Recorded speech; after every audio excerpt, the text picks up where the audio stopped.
Hello dear students. बच्चों, आज का मेरा वीडियो है क्लासिफिकेशन ऑफ क्लोटिंग डिसऑर्डर, यानी कि जो क्लोटिंग फैक्टर होते हैं उसमें क्या क्या डिसऑर्डर हो सकते हैं, क्या क्या प्रॉब्लम्स हो सकते हैं, क्या क्या कॉम्प्लिकेशंस हो सकते हैं, बॉडी में क्या चेंज आ सकते हैं, उसके बारे में हम इस वीडियो में डिस्कस करेंगे। और अलग अलग तरह के जो हमारे 13 क्लोटिंग फैक्टर होते हैं और उनके नहीं होने से जो बॉडी में अलग अलग तरह की प्रॉब्लम्स हो सकती है, वो कंजीनिटल भी हो सकते हैं और वो एक्वायर्ड भी हो सकते हैं, या वो हेरिडेटरी डिजीज़ भी उनको नाम दिया जाता है। जैसे इस स्लाइड में दिखाया हुआ है कंजीनिटल डिजीज़ और एक्वायर्ड डिजीज़, जैसे haemophilia A, haemophilia B, haemophilia C, factor 5 deficiency, factor 8 deficiency, factor 10 deficiency. और एक्वायर्ड में लीवर डिजीज़ है, जैसे विटामिन के डिफिशेंसी है, माल एब्जॉर्प्शन लीवर वहाँ पे काम नहीं करेगा। एक्वायर्ड एंटीकोगुलेंट्स है और डीआईसी है, डिसएनिमेटेड कोगुलेशन। प्राइमरी फिब्रोलाइसिस है। तो ऐसे जो एंटीकोगुलेंट्स ड्रग्स हैं, डिफरेंट टाइप्स की ये डिजीज़ जो हैं हो सकती हैं। इसमें डायग्नोस्टिक टेस्ट हैं। ब्लीडिंग टाइम जो है इसमें लेस देन 7 मिनट, और जो हमारा दे रखा है यहाँ पे क्लोटिंग टाइम जो है 4 to 9 minute. PT prothrombin time जो है 11 to 13 जो यहाँ पे सेकंड्स है। और इसके अलावा जो हमारा एपीटीटी है वो 15 to 30 second, thrombin 9 to 6 second, और एफडीपी बोलते हैं फिब्रिन डिग्लूकोज प्रोडक्ट, इसको लेस देन 10 माइक्रो पर डीएल। यहाँ पे ये दिखा रखा टेस्टेड बाई पीटी, यानी कि जो हमारा फैक्टर है ये, और टेस्टेड बाई एपीटीटी जो इंटेंसिक पाथवे में आता है, ये एक्सटेंसिक पाथवे में आता है। तो ये अलग अलग तरह के कोगुलेशन फैक्टर को हम डायग्नोस करने के लिए जो है पीटी और एपीटीटी जो है हम टेस्ट करते हैं।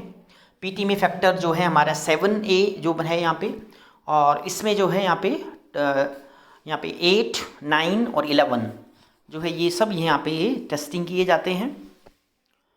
और कुछ जो है आगे बताया कंजीनिटल डिसऑर्डर्स क्या होते हैं, अब उनके बारे में हम आगे डिस्कस करेंगे।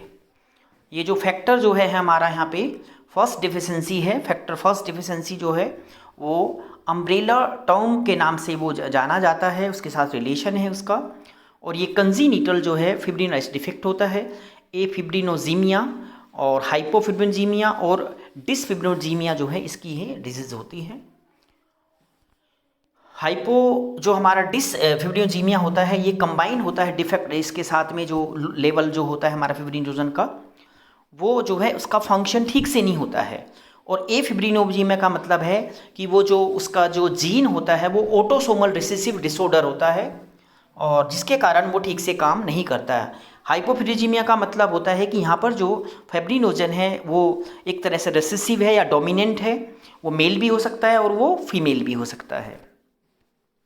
इसके सिम्टम्स जो हैं एपिडेमिया के, इसमें जो आ सकता है जो एपिस्टेक्सिस जिसमें ब्लीडिंग होती है, आईब्रोसिस, मिनोरिया और मसल्स ब्लीड्स, मसल्स में ब्लीडिंग होगी, और क्यूटेनियस जो है एक्सामेसिस या हेमाटोमा होने के उसको चांसेस होते हैं पेशेंट को, इसके सिम्टम्स होते हैं। इसके अलावा ब्लीडिंग्स यूम्बिलिकल जो होता है उसको बर्थ के टाइम, ब्लीडिंग माउथ में, पर्टिकुलरली जो डेंटल एक्सट्रैक्शन करते हैं जिन्हें ब्लीडिंग, एबनॉर्मल ब्लीडिंग जो होती है इंजरी के दौरान या सर्जरी के दौरान, और जो है प्रॉब्लम्स होती है प्रेगनेंसी में, उसको प्रेग्नेंट जब उसको डिलीवरी होती है तब भी वो प्रॉब्लम्स हो सकती है उसको। और हाइपोफिब्रिनोजेनिया में जो सिम्टम्स हैं वो सिमिलर होते हैं उसी की तरह जो एफिब्रिनोजेनिया के होते हैं। और जो फिब्रिनोजेनिया में सिम्टम्स होते हैं इसमें जो दिखाए हुए हैं नीचे कि यहाँ पे जो ब्लीडिंग होगी उसी जैसे एफिब्रिनोजेनिया में होती है, और थ्रोम्बोसिस हो सकता है, उसको कहीं भी क्लोटिंग हो सकती है।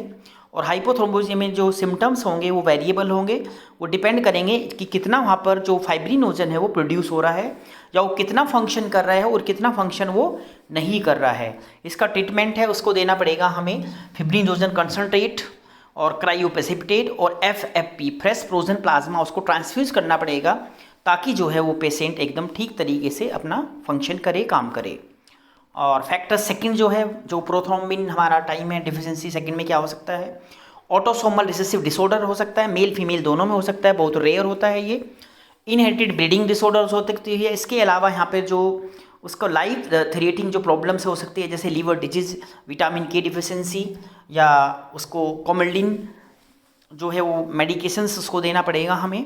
और सेकंड में जो है ये मोर कॉमन होता है as compare to the first जो है। इसमें हमारा जो हो सकता है उसको autosomal recessive, males females rare, और इसके अलावा जो है एक्वायर्ड डिजीज़ भी हो सकती है। ये इसके यहाँ पे सिम्टम्स हैं: epistaxis, easy bruising, menorrhagia, haemorrhages, muscles bleeding, bleeding in mouth. और इसके अलावा जो है उसको जैसे माउथ में देखा ना, नोज से ब्लीडिंग हो रही है, डेंटल सर्जरी के दौरान जो है उसको टूथ में ब्लीडिंग हो जाती है। ट्रीटमेंट में हम उसको देना पड़ेगा FFP, फ्रेश फ्रोजन प्लाज्मा, या प्रोथ्रोम्बिन कॉम्प्लेक्स कंसनट्रेट, PCC बोलते हैं इसको, हम ये देना पड़ेगा। और ये देने से या इसको एंटी फिब्रोनाइटिक जो ड्रग्स होती है, मेडिसिन होती है, वो भी हम इसको दे सकते हैं। फैक्टर 5 डिफिशिएंसी में इनहेरिटेड ब्लीडिंग डिसऑर्डर, और इसके अलावा autosomal recessive disorder affects both male female को दोनों करता है, रेयर होता है। लैब में इसका हम क्लोटिंग फैक्टर या प्रोथ्रोम्बिन टाइम जो है वो प्रोलॉन्ग हो जाता है, बढ़ जाता है जब इसको टेस्टिंग करेंगे। सिम्टम्स में epistaxis, easy bruises, menorrhagia, bleeding mouth, bleeding in the gut, gingival bleeding, cutaneous और हिमेटोमास हो जाता है। ये देखो इसमें आइज में ब्लीडिंग हो रही है, टूथ में देखो वहाँ कितना ब्लड निकल रहा है। ट्रीटमेंट में फ्रेश फ्रोजन प्लाज्मा या प्लेटलेट ट्रांसफ्यूजन इसको हम दे सकते हैं, जो ब्लड बैंक से हमें लेना पड़ेगा और उसके बाद उसको ट्रांसफ्यूज करना पड़ेगा जो इसका पेशेंट है। इसके अलावा यहाँ पे जो फैक्टर 5 है और 7 जो है, ये दोनों कंबाइंड जो होते आते हैं, इनमें डिसऑर्डर हो जाता है। ये जो है ऑटोसोमल रिसेसिव डिसऑर्डर होता है, या ये अफेक्ट करता है दोनों, मेल फीमेल को दोनों ये अफेक्ट करता है। इसके सिम्टम्स में skin bleeding, menorrhagia, bleeding mouth और एबनॉर्मल ब्लीडिंग जो होती है उसमें इंजरी के बाद, सर्जरी के बाद। और इस ट्रीटमेंट में जो है इसका हम यहाँ पे फैक्टर जो 7 है इसको कंसनट्रेट देंगे, जो कंसनट्रेट होता है उसको देंगे, और इसके अलावा जो फ्रेश फ्रोजन प्लाज्मा है उसको ट्रांसफ्यूज करेंगे। फैक्टर्स जो हमारा 7 है उसके बारे में बात करेंगे, जो उसकी डिफिशिएंसी है। Inherited bleeding disorder produce less factor 7, autosomal recessive, rare होता है। और ये जो है जो दूसरी बीमारी भी कर देता है, जैसे लीवर डिजीज़ के विटामिन की डिफिशिएंसी। इसके अलावा मतलब दूसरी डिजीज़ भी हो जाती हैं क्योंकि वो इसी के ऊपर डिपेंड करती हैं। सिम्टम्स में इसमें जो है नोसेबल एपिटैक्सिस और इजी ब्रूसिंग, मेनोरेजिया, माउथ में ब्लीडिंग और न्यूबॉर्न में ब्लीडिंग हेड में हो जाती है। ट्रीटमेंट में इसको हम देंगे, रिकमेंड फैक्टर 7 देंगे, प्रोथ्रोम्बिन कॉम्प्लेक्स जो कंसनट्रेट है फैक्टर 7 दे सकते हैं, फैक्टर 7 कंसनट्रेट, और फ्रेश फ्रोजन प्लाज्मा पेशेंट को हम ट्रांसफ्यूज करेंगे। इसके अलावा इसमें डिटेक्शन करेंगे वहाँ पे उसका जो हमारा वेरिएबल साइज हो गया, एबनॉर्मल स्टॉप कोडन्स, और इसके अलावा फ्रेम शिफ्टेड डिफेक्ट 45% जो हीमोफीलिया ए होता है उसका रिजल्ट जो है वो इन्वर्जन जो है वो म्यूटेशंस के द्वारा होता है, यानी कि म्यूटेंट से वो हो सकता है। फैक्टर जो 8 है जिसको हम बोलते हैं यहाँ पे हीमोफीलिया, और ये हीमोफीलिया ए मतलब है फैक्टर 8 की कमी होती है उसको, जिसका नाम दिया गया है। इसमें रिडक्शन हो जाता है जो है हमारा जो फैक्टर 8 होता है, और प्रोटीन सर्व करती है जो कोफैक्टर यहाँ पे 9 जो होती है एक्टिवेशन करती है, 10th जो है कोगुलेशन कैस्केड में। हीमोफीलिया जो है ये एक तरह से एक्स लिंक डिजीज बोलते हैं, एक्स जो ये इससे एक्स लिंक्स के जो है रिसेसिव ट्रेट होता है वहाँ पे आता है, और ये मेल में जो है बहुत ही कम होता है, फीमेल में ये ज़्यादा होता है। Genetic abnormalities include deletion of the variable size, abnormal to stop codons, frameshift defect. 45% जो हीमोफीलिया जो वो रिजल्ट होते हैं वो इन्वेसिव म्यूटेशंस के कारण जो है होता है। यहाँ पे ये इसका एटियोलॉजिकल पैथोजेनेसिस बताया हुआ है कि हीमोफीलिया एक ऐसा होता है। फैक्टर 9 जो एक्टिवेट करता है वो फैक्टर 10 में, प्रेजेंस में फैक्टर 8 की। तो यहाँ पे फॉस्फोलिपिड की ज़रूरत पड़ती है जो कि हमें कैल्शियम और प्लेटलेट जो है इसको एक्टिवेट करते हैं। फैक्टर 10 जो कन्वर्ट करता है प्रोथ्रोम्बिन को थ्रोम्बिन में, और जो पेशेंट में यहाँ हीमोफीलिया जिसको होगा तो वहाँ पे क्लोट फॉर्मेशन होने में इसको प्रॉब्लम होगी, यानी कि क्लोट फॉर्म नहीं होगा, जिसके कारण ब्लड जो है वो बाहर निकलते जाएगा और उसके अंदर जो है फिर वो ब्लड की कमी हो जाती है। यहाँ पे ये क्लासिफिकेशन बताया है इसको, एक पहला जो है सीवियर है, दूसरा 1.1 to 5% नॉन मॉडरेट है, और माइल्ड में ये 5% से लेकर 40% से ज़्यादा है। क्लिनिकल मैनिफेस्टेशन बता रखा है इसमें कि इसमें कैसे कैसे जो है ये इन्फेंसी में होता है, या इसमें माइनर ट्रोमा, ठीक है ना, 2 ईयर के बाद मॉडरेट, और फिर इसको टेंडेंसी होती है अडल्ट में जो कि उसको कंटिन्यू ब्लीडिंग होती रहती है। यहाँ पे डायग्रामेटिक बता रखा है कि कैसे जो फादर है, मदर है, उसके बाद में जो एक्स लिंक डिजीज जिसके पास है उसमें ये प्रॉब्लम हो जाती है। और यहाँ पर जो है ये इसमें बता रखा है कि फादर जो है और मदर जो है, इस मदर को है तो यहाँ पे इसमें आने के चांस ज़्यादा हैं जो फीमेल हैं इसमें। ये इसके सिम्टम्स हैं यहाँ पे दिखाया हुआ है कैसे कैसे यहाँ पे प्रॉब्लम्स हो जाती है। इसमें epistaxis, menorrhagia, oral manifestation, oral haematoma, bleeding, gums में वो ब्लीडिंग होती रहती है कंटिन्यू, और ब्लीडिंग आफ्टर द एक्सट्रैक्शन, दांत निकालते हैं तो तब ब्लीडिंग हो जाती है, और इसके अलावा टंग पुरपुरा हो जाता है, और यहाँ पे एक्काइमोसिस और TMJ हेमोराइड्स हो जाते हैं, उसको मैंडिबुलर सूडो ट्यूमर्स हो जाते हैं। तो ये जो है इसमें डायग्राम के द्वारा बताया हुआ है। ये ब्लीडिंग हो जाती है इनटू मसल्स में, ठीक है। यहाँ पे ये क्लिनिकल फीचर्स होते हैं, degradation and the contraction of muscles में, और कंप्रेंशन द पेरिफेरल नर्व जो प्रॉब्लम हो जाती है हेमेटोमा। तो ये सारे यहाँ पे हीमोफिलिक सिस्ट हो जाता है, सूडोकोलमनार और पेल्विक जो रीजन है उसमें प्रॉब्लम हो जाती है। ये सब जो हैं इसके सिम्टम्स होते हैं। ये यहाँ पे देखो कैसे हाथ में दिखाया हुआ है, और ये ओरल मैनिफेस्टेशन है और हेमेटोमा। ये सारा का सारा जो प्रॉब्लम्स है इसमें देखो, ये इसमें कॉम्प्लिकेशंस हैं। मसल्स हेमेटोमा बोलते हैं इसको, सूडो ट्यूमर बोलते हैं। और ये जो है हेमोरॉइड्स जॉइंट्स में जो है इसको हेमाटोसिस से ये इसका एक पैर जो है स्वेलिंग हो रहा है। ये क्ला हैंड जो डिफॉर्मिटीज़ हो रही है हैंड में, और ये एट्रोफी होगी मसल्स में, ठीक है। ये मसल्स जो हैं इसमें एट्रोफी होगी, ये ठीक से सेल्स यहाँ पर ये नहीं है।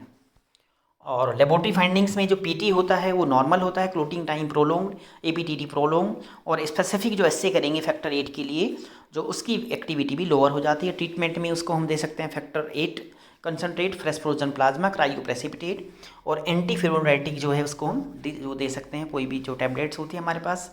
फैक्टर 9 डिफिशेंसी में जो है हमारा जो उसका नाम है क्रिसमस डिजीज़ बोलते हैं इसको, और इसमें प्लाज्मा थ्रोम्बोप्लास्टिन जो कंपोनेंट है उसकी डिफिशेंसी हो जाती है।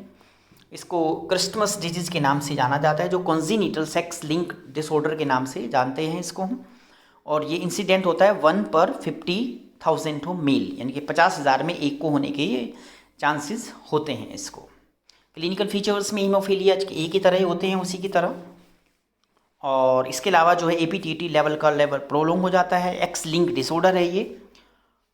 और हीमोफीलिया जो उसी की तरह इसमें डिसऑर्डर हमें देखने को मिलते हैं। Factor 10 deficiency, inherited bleeding disorders, autosomal recessive disorder, males and female में होता है, दोनों में रेयर होता है। ट्रीटमेंट में इसका हम फ्रेश फ्रोजन प्लाज्मा और एंटी फ्यूमोलाइटिक ड्रग्स जो है उसको दे सकते हैं। प्रोथ्रोम्बिक कॉम्प्लेक्स कंसंट्रेट जो है उसको हम दे सकते हैं जो हमारा पेशेंट है। और इसके अलावा 11 फैक्टर, इसको हीमोफीलिया C के नाम से बोलते हैं हम। और ऑटोसोमल रिसेसिव है, दोनों में होता है, दोनों सेक्स मेल फीमेल में। मॉडरेट हीमोफीलिया बोल के नाम से जाना जाता है, माइल्ड होता है, ज़्यादा इसका प्रॉब्लम नहीं होता, कोई ब्लीडिंग नहीं होती है जॉइंट्स में और मसल्स में। और फैक्टर जो 12 है इसमें एब्सेंस क्लिनिक ह्यूमरेज होता है, जो नहीं होता ज़्यादा। कोगुलेशन टाइम प्रोलोंग हो जाता है, APTT प्रोलोंग हो जाता है। और इसको जो है लेबोरेटरी टेस्टिंग के द्वारा जो है डिस्कवर किया, नोट रूटीन में इसको हम देख सकते हैं। ट्रीटमेंट इसका कोई ज़रूरत नहीं होती है, ये नॉर्मल होता है। तो बच्चों आज हमने बताया आपको कोगुलेशन के बारे में कि कोगुलेशन फैक्टर की कमी होने से क्या क्या प्रॉब्लम्स हो सकते हैं, और उसमें कौन सा टेस्ट हमारा इंक्रीज होता है, कौन सा डिक्रीज होता है, उसके सिम्टम्स क्या होते हैं। तो ये सब मैंने इस वीडियो में आपको बताया है। इसको बच्चों आप अच्छे तरीके से देखो और नॉलेज गेन करो। Thank you again.